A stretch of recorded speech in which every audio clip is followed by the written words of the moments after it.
On n'ira pas par quatre chemins. Il y a des gars qui ont rapidement compris que, avec une caméra dans les mains, quelques belles paroles et quelques petits mensonges cousus de fil blanc, on peut faire déshabiller une fille. Mon nom est Francis Vachon, je suis photojournaliste et les filles, il faut qu'on se parle. Les gars, il faut qu'on se parle aussi.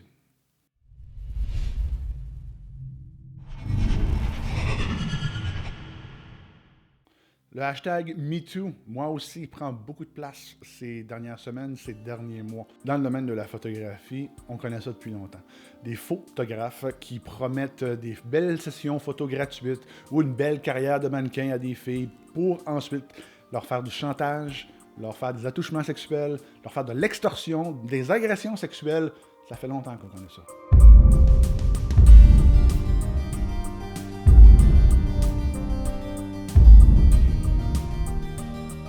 Je ne veux pas dire que tous les gars qui ont une caméra dans les mains et qui demandent à une fille d'être modèle pour eux sont tous des agresseurs sexuels.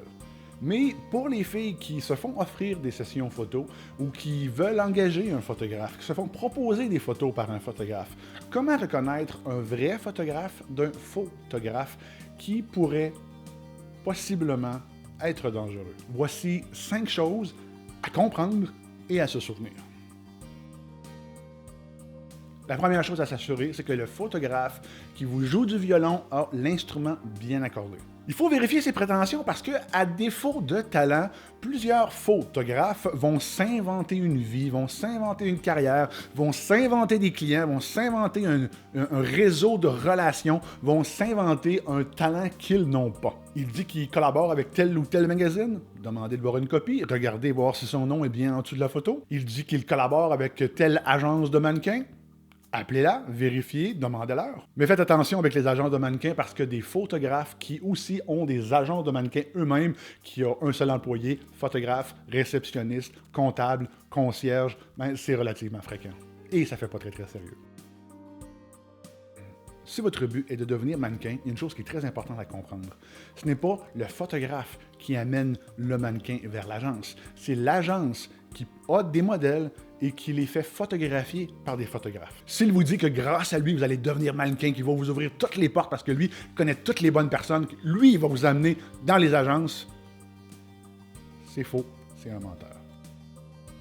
Les photos qu'il présente sur son site internet ou dans son portfolio doivent correspondre au niveau de talent qu'il dit avoir. S'il dit qu'il travaille pour telle agence, pour tel magazine, vous devez comparer les photos qu'il y a dans le magazine et sur son site internet ou dans son portfolio. Le niveau de qualité doit correspondre. Si ça ne correspond pas, probablement qu'il vous jette de la poudre aux yeux, probablement qu'il ment sur son réel talent.